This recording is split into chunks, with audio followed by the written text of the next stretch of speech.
1-2. But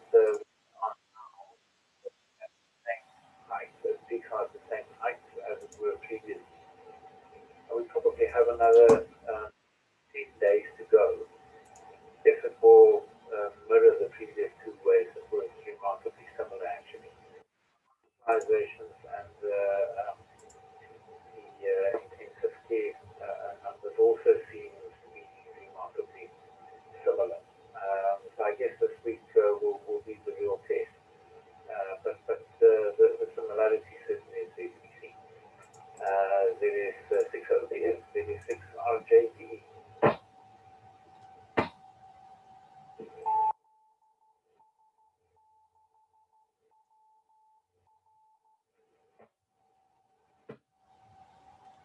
All right, I'm glad I got that now officially recorded because that is evidence on how communications are disrupted as a result of that. That could have come over Richard while he was currently, he could have, for argument's sake, been relaying emergency traffic. And of course, this could have delayed us. And this is the reason we shouldn't have these things taking place on the repeaters. If the guys want to run this type of thing, I say it straight out to every single one of the custodians of EchoLink. I'll tell it to their faces. I'm not afraid. It's quite simple. Put it down there by the beacon section. Put it under its own license. Do it legally. But stop irritating and violating all the other radio amateurs' rights. Richard, I'm pleased you brought up the comments that you've just made. Rory and Adrian and Mina. Mina, let me just tell you that Zoom is open again. Mina is unfortunately in Potch, so he's not listening. And let's just send that out. Okay, Richard, I'm really glad that you brought up what you brought up. And then, you know, at some stage, look again, that's why I've asked you to come and join us and get on board there.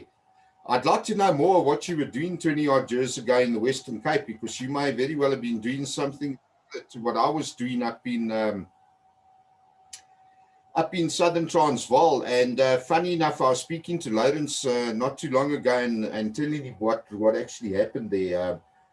In terms of when we went out into the field and also out into the various townships, and they became no-go zones, so much so that I was hauled into TPA provincial offices at one stage before 1994. And just to cut a long story short, we were given a possibility of taking over all of the ambulances and the running of the ambulance network up in this region under the auspices of SA Red Cross, purely because of the fact that fortunately in those days the Red Cross was considered neutral and impartial, and there were many incidences. Let me clear the timer. Okay, there were many instances where only Red Cross vehicles were allowed into the conflict areas, and we were the only ones allowed to take patients out and securely treat and transport and hospitalize and all the rest of it. Natalspruit Hospital, I took over Natalspruit Hospital at one stage, and that again also, you know, paid dividends. So that is something I'd really like to hear more about from you there as well. And again, you know, we're going to move this conversation over now. Rory, if you're still listening, I haven't seen you come up on Zoom yet. Mina, I don't know where you've gone to. Hopefully the message has gone through. But Richard, you're more than welcome to join us up on Zoom as well. And, you know, we can take it from there. All right, guys, let's just do last call. Any other questions or comments or whatever? By the way, Richard, I sent you a link. It actually got some pretty good charts on a day-to-day basis. And I should imagine if you just went and searched other countries, you get those daily stats. And instead of keeping the figures yourself as they are reported, these ones actually work quite well. And yes, you're right. I had a look at that graph for the UK, for example. I see that their daily rates at the moment are 7,000, which is what it was in the previous spike that they in actual fact went through, which was around about the beginning of January. And they went from like 12,000, and all of a sudden it was just a major steep curve going up to their peak, which was somewhere around 68,000 new cases in a day. And yeah, if we compare that or do that as an overlay with South Africa, it'll be interesting to see which way it goes. I know Adrian and myself and Rory and I, pre-lockdown, we used to sit here and watch the JHU. I'll send you that link as well. I've got it on the CERT website as a link. So, you know, the whole purpose of CERT is to provide information and to share information, and that's why it's there. It's not a product. It's not advertising or anything, but it does fall in with the ambit of amateur radio as a whole, even though it's got nothing to do with amateur radio. But it is still another source of information. So I'll send you that link. You can have a look at it there. Okay, any other comments, input? Otherwise, ZS6 OPS standing by.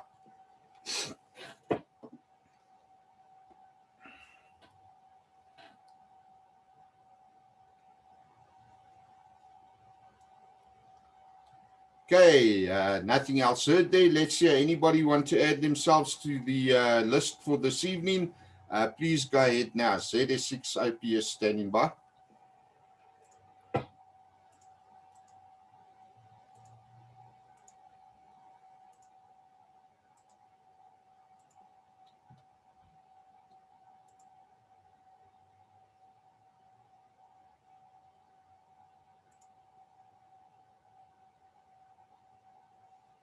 Okay, I left a long enough gap there for any EchoLink users as well. Don't mind EchoLink. I'm all for it. So to those that are having a hissy fit over my comments, EchoLink is fine. Just turn off the identification. Give us our right to privacy if we log on. The whole world doesn't need to know we logged on. Can you imagine, guys, if every time we turned our radio on and we tuned up on a channel and it went out, yeah, ZS6 OPS connecting, ZS6 OPS disconnecting. We'd never get a word in sideways. So EchoLink, no problem. Identification, violation of our rights. And I'm going to push our rights now.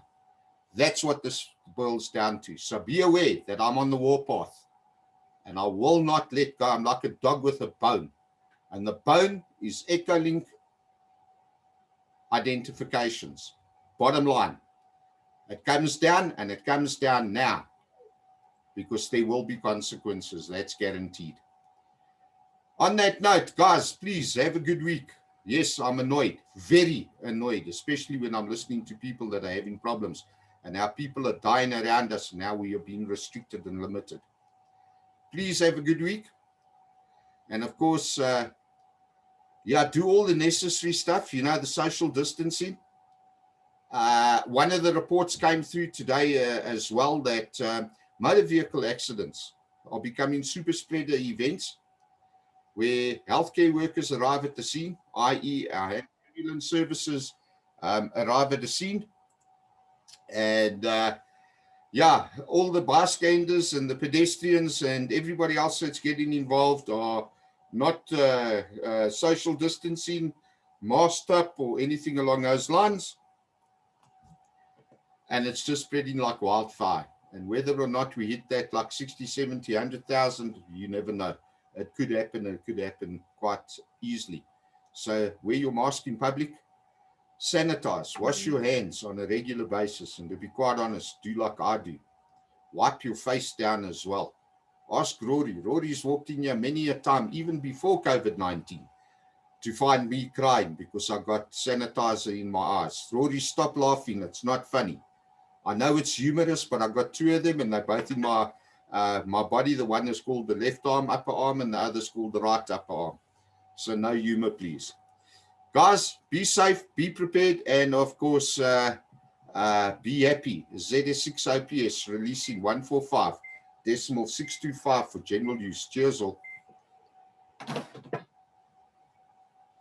Okay, you miserable mutts can unmute your Zoom.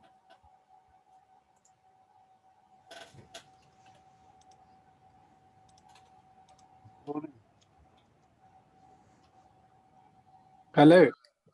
Yes, is that how you look like?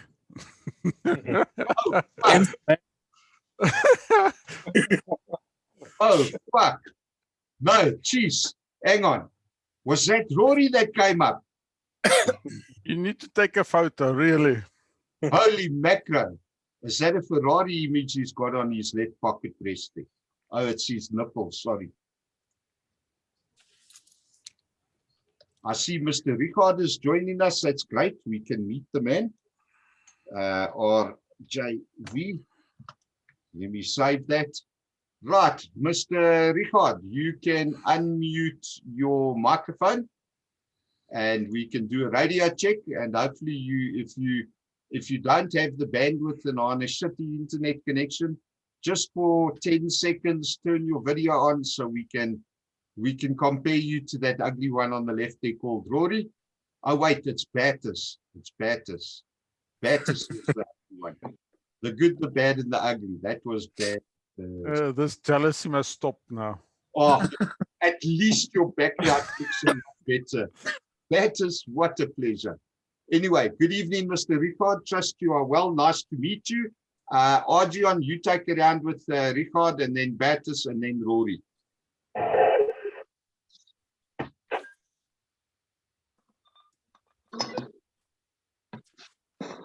Mute. Adrian, you muted, dude. Maybe I should just unmute. I would just say, Richard, welkom by ons. Welcome, and hope we can work together nicely. Ja, Ja, dankie. Richard, van my kant af ook. Welkom, ek hoop jy gaan hierdie amper sê ek sirkus geniet, maar is welkom en ons hoop jy gaan 'n lekker tydjie saam hê. Ja, baie dankie vir die uitnodiging ook. So ons sal mekaar nog leer ken soos ons aangaan. Maar lekker gesels op die kort termyn en ja, aangename kennis. Dis goed om gesigte te sit by wat 'n ou hoor. Rory? Yeah, hi Richard, nice to meet you. Likewise, dude. Pleasure. All right, just as a matter of interest, if you talk Afrikaans, I go blank. It's like talking to my wife. She was Afrikaans, just as a matter of interest. Maybe that's where the problem came in. Yeah, right. I just go blank. Battis, you know that. Adrian as well. But anyway, there we go. Richard, very nice to meet you. Welcome aboard. I know the subject might have been a little bit heavy tonight, but you know, Adrian was a bit shocked by what I had to say. Rory, you follow the same group as what I do, and I mean, we've been on that group, what's it, 2 years, almost 3 years now, and we actually do get to see what's going on in the background. Then Lawrence, who comes up every now and again, he does a lot of this in his professional capacity as occupational health and safety specialist and ILS and drone search and rescue. He's now got his qualification there, Rory. So we officially have a drone operator on the CERT team now. And of course, he's got the official response vehicle, and a lot of info comes in from his quarter as well. And that was the reason I wanted to cover that. And I'm glad that Adrian brought it up as a question. I didn't have to throw it into the pot as one of those incidents where Chad says. But I hope Nick and crew have heard what has been said about EchoLink. And the only thing I can do is appeal to you guys now. Come up on air. Even though it's an irritation, look, if we're busy, turn it down, but then turn it back up and call up. Let these fucking idiots know that we're not going anywhere.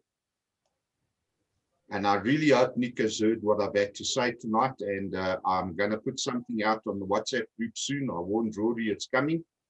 And I'm going to feed the West Rand Amateur Radio Club via the spider network that is there. We know it exists, and it will get back to them. I am still, however, waiting feedback from the ICASA CEO on the other two complaints, although I don't expect an immediate reply.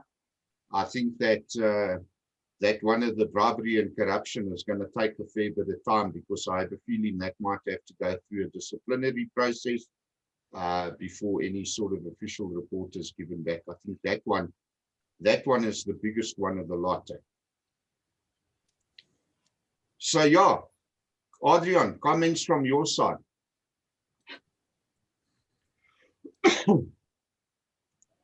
Yeah, you know what when I sit and work here, I actually do turn the radio down because of that tones talking. Yeah, because my ham shack is right next to my in my office, and it irritates me. But yeah, I'm trying to keep the radio on just to live past it, but it is sometimes hard. Yeah. Rory, comments? He's Yeah, the well, bucking. exactly the same thing for me is I also don't monitor anymore. Even if I'm just sitting here now doing the odd thing, it gets a little bit irritating. So the radio gets turned down, and I mean, you've kept quite a detailed log of the incidents we've had over the past couple of years. There's been a fair number of times, not an insignificant number of times, where we've used radio for incidents. Not all of them have been serious incidents, but we've definitely made use of it. My problem with this is that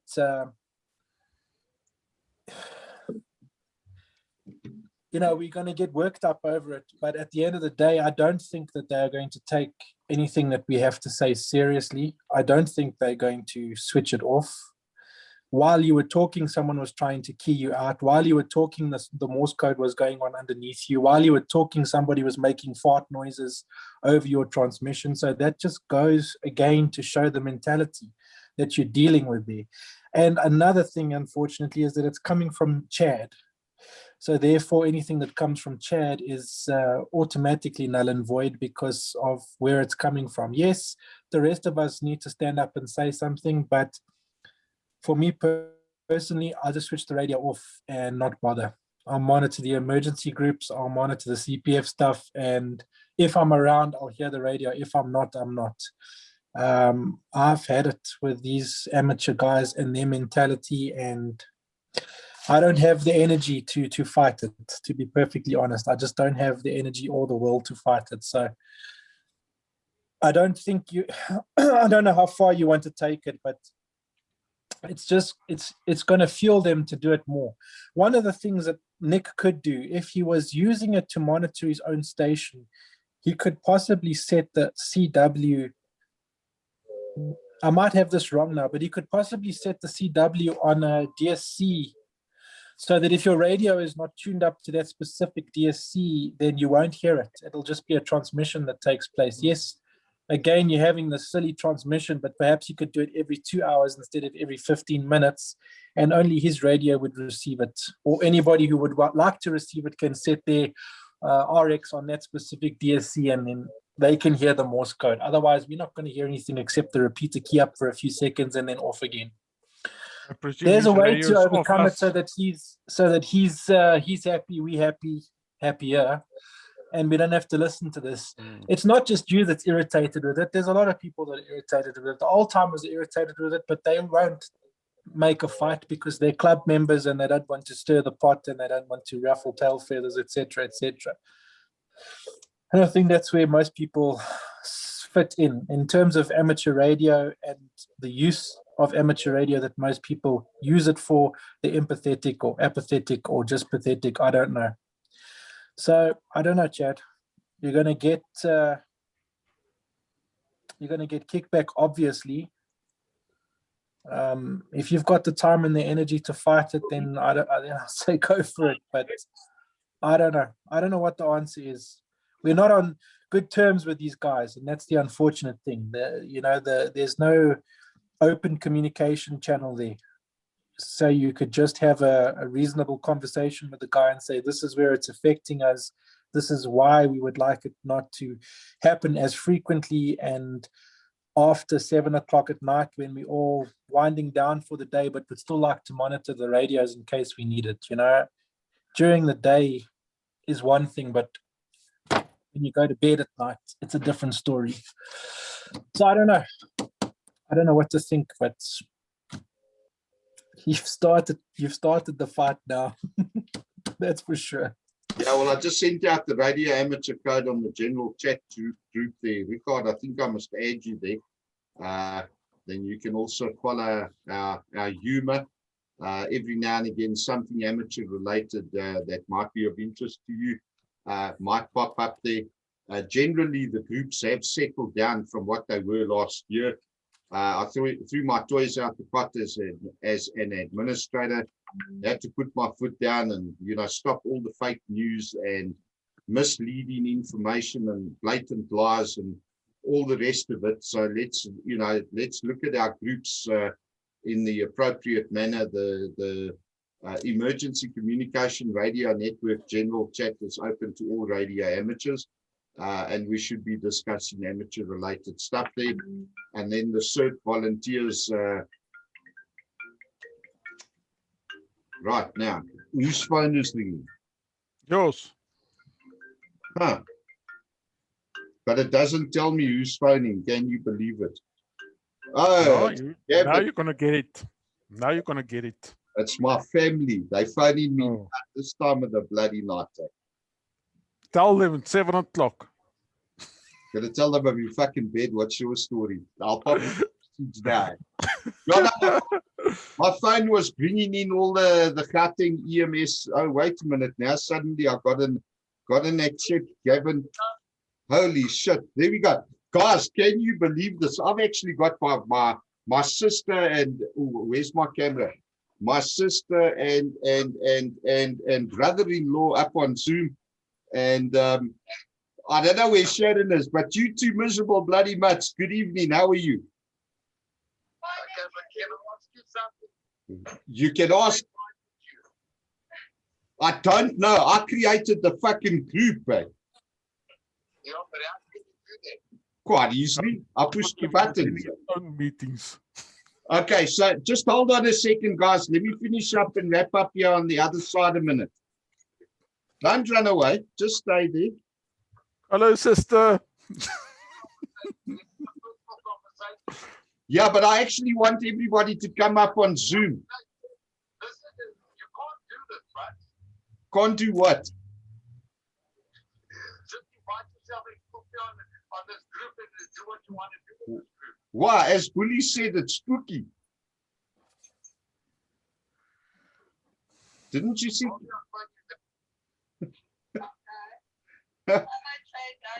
All right, and you, Bobby. Hold on a second.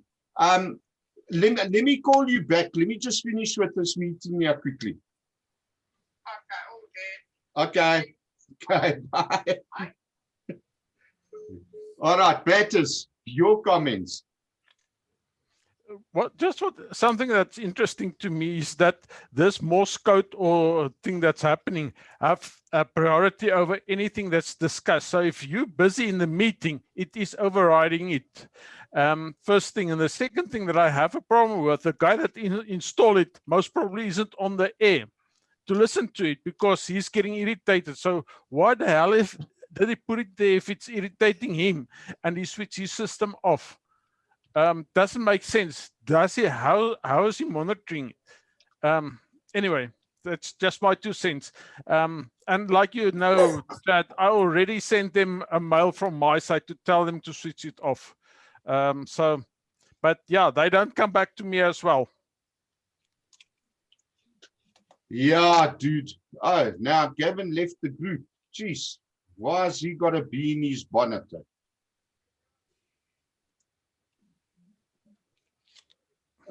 Missed group call.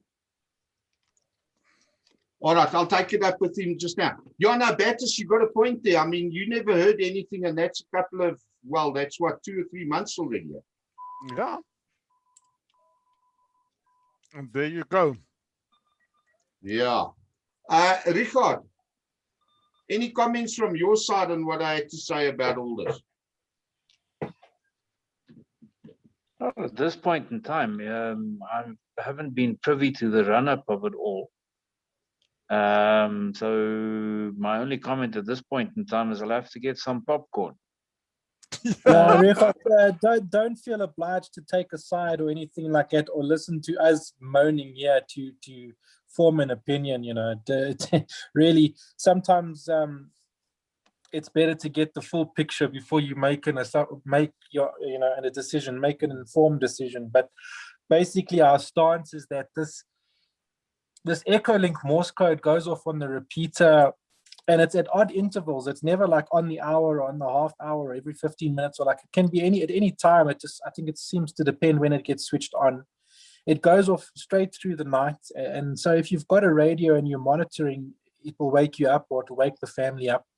And what we used to do is sit and monitor the radios. In fact, we used to draw up rosters and have guys monitor for 2 hours at a time or whatever.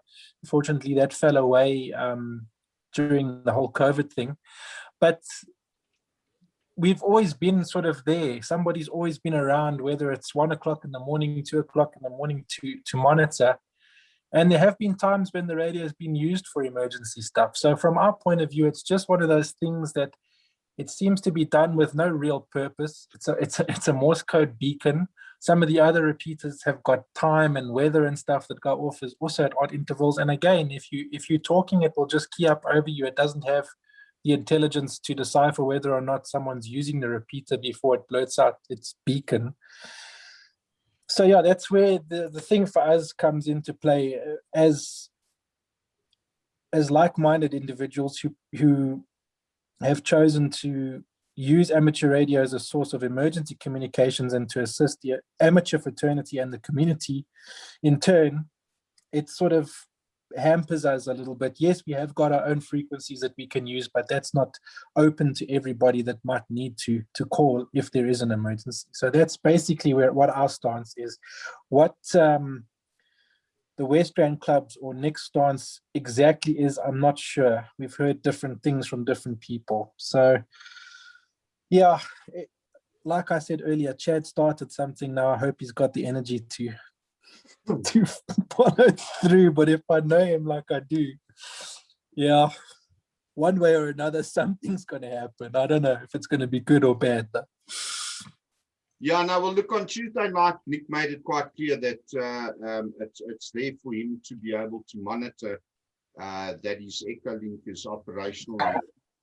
His PC hasn't hung up because of Windows 7 and driver problems and that type of thing, which is why I've now said enough is enough.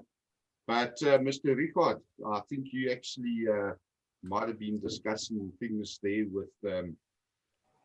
with Adrian. I think it was 2 weeks ago or 3 weeks ago.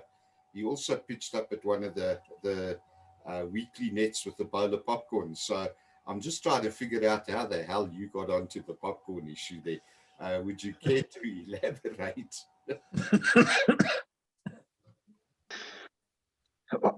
Well, it's a saying, isn't it? So while the fighting's going on, you better have some cool drink and popcorn available to amuse yourself while you act as a spectator. So until such time as I choose sides on the matter, I'll do popcorn. So yeah, you know, it's I gather where you guys are coming from, and I've heard it on a number of the repeaters actually going on. Truth be told, I wasn't aware that it's the EchoLink connections or whatever causes it. I've been wondering, and I don't have a decoder, and I don't understand more. So I wasn't altogether sure what the hell it was and where it was coming from. And it's all over. No matter where you go, pretty much all the repeaters are doing that. And I can as well. Say again. Are they doing it outside of the Joburg Gauteng area as well? Yes, I've heard it in Natal as well. Sandton as well. Santon Yeah, Apples, the Santon Amateur Radio Club does it. They've got that automated voice thing as well. yeah, with the But so weather. does Ronald's repeater. The 650 also sends out a beacon. All the beacon in the Morse code is actually just the club's call sign in Morse code. So the 625 one is WR, and the 651 will be TJ. It's got nothing to do with the repeater. They, with the exception of Santon, 7875, 650 Joburg Ronald side, and the 625 is the EchoLink. Yeah, but the Morse code is the club's call sign. Yeah, usually it's in the club's call signs. But I mean, you know, then they should be using the repeater's call sign, because that's what they advertising. So I've got a lot of legal issues on that. However, I wanted to ask Mr. Rickard, what were you doing 20 odd years ago in the townships? Talk to us about that. Yeah, I was in the police. So I worked in Khayelitsha from 1991 till 2000. By 2000, I resigned completely and I left the police. But yeah, so the pre-94, post-94 setup, and especially the pre-94 portion was quite interesting. It was very different, obviously. At the time, during 1994, shortly after, I actually spent 3 months in Natal, working with an amalgamation of the various forces at the time, or the services as it became then. Yeah, so it was a slightly different strategy in a very different time, but that's what I did then.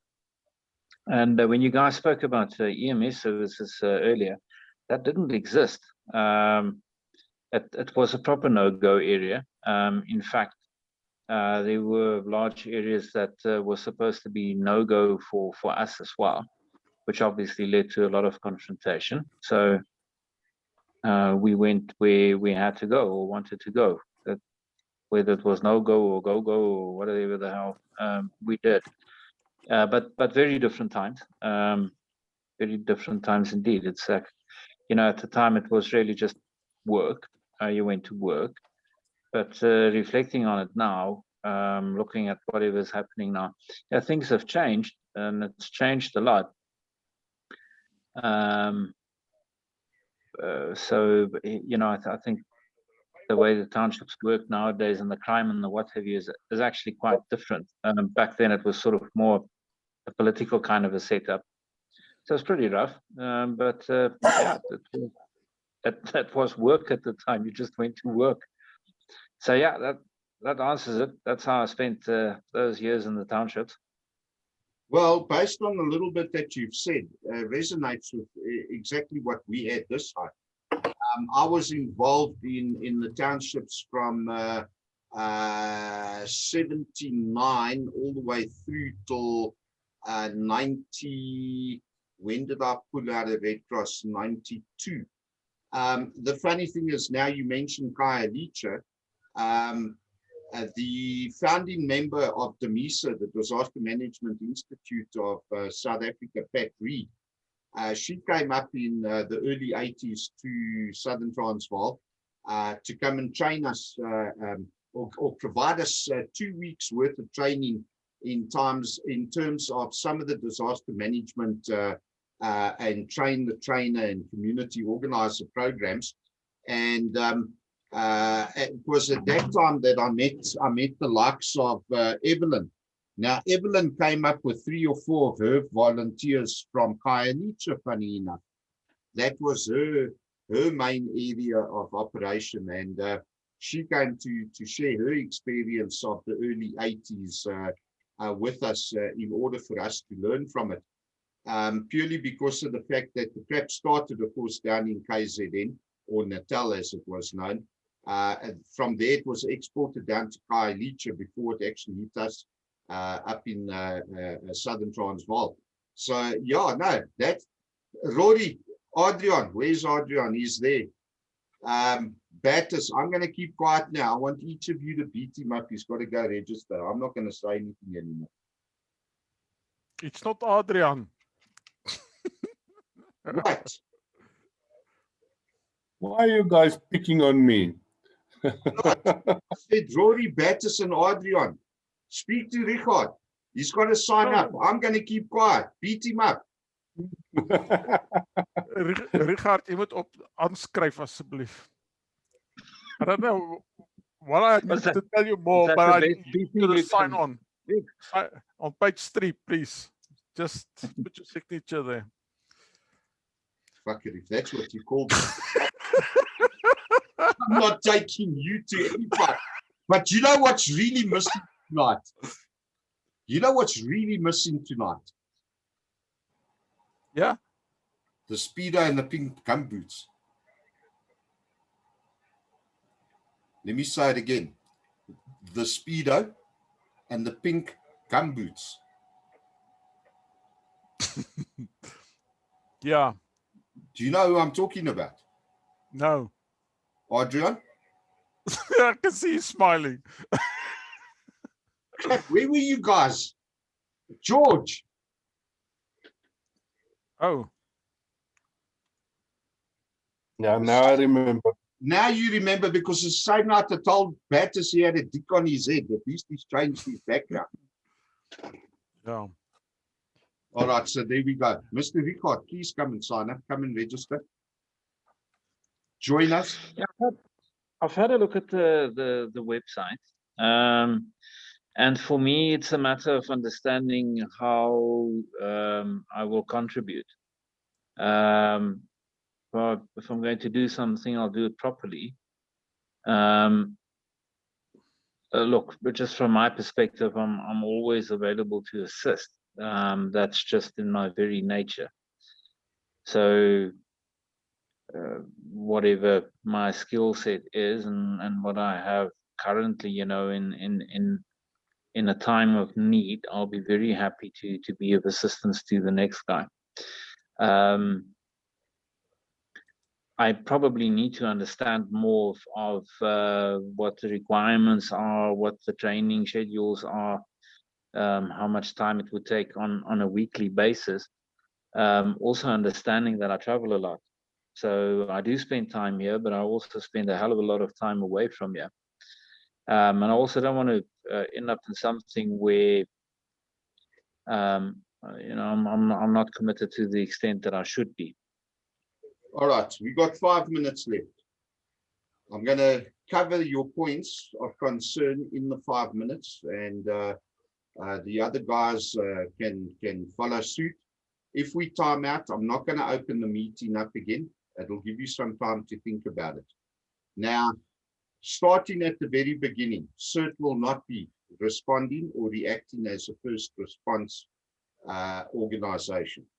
Our plan is only to respond to disasters or emergencies of a large-scale nature. My plan is to build teams of at least 10 members per geographical area, whether that be a complex, a suburb, part of a suburb, or otherwise. As a starter and as the initial goal, I am looking at having at least 1,000 registered volunteers. Those volunteers are for both male, female, and teenagers. Anybody over the age of 16 can, in actual fact, join us.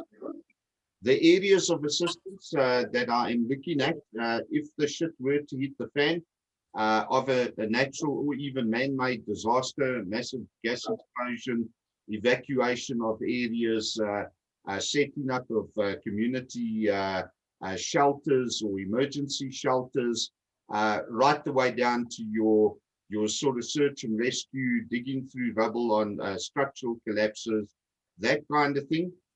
We can get involved. So wherever we have got any physical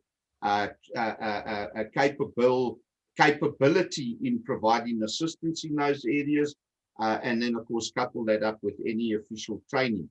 So things like level first aid, level 3 first aid. I'd like to see our guys trained in firefighting, not everybody, only those that would like to do it. Then, of course, there's the guys with the communication skills.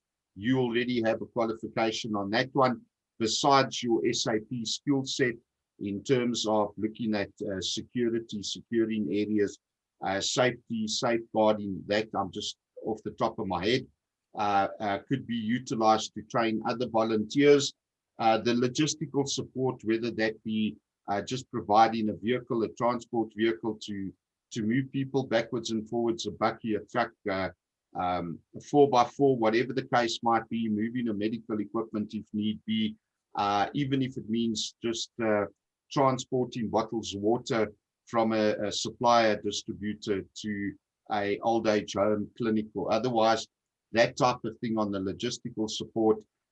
Then, of course, because I say it's open to both male and female, I don't want to see CERT now becoming like your CPFs where the husbands only are involved, but the wives can also get involved. So there's a lot of women that would say, well, look, you know, maybe I can in actual fact look after animals that are recovered from a disaster area until such time as we can get them to that non-existent SPCA, or something along those lines, or even be able to assist in shelters, registering of displaced persons that come in, providing of food, if soup kitchens and that type of thing is set up. So there's a lot of capabilities that can be used, skill sets that can be used, and areas that can in actual fact be used towards everything that we do. Then you got things like tracing and repatriation. We need to maybe after the initial phase of the disaster start looking for family members, that type of thing, even if it means that we set up a database or work closely with people like disaster management, or in a lot of cases, you know, SAP will definitely have to be involved here. You know, the language going back, the language wouldn't have changed, but at least even there, you've got a skill set where you could in actual fact stand the gap between us and call it the SAPS officials in a disaster management center. So there's a lot of areas where you could in actual fact play a role. Craig Pollock, I know over 40 years,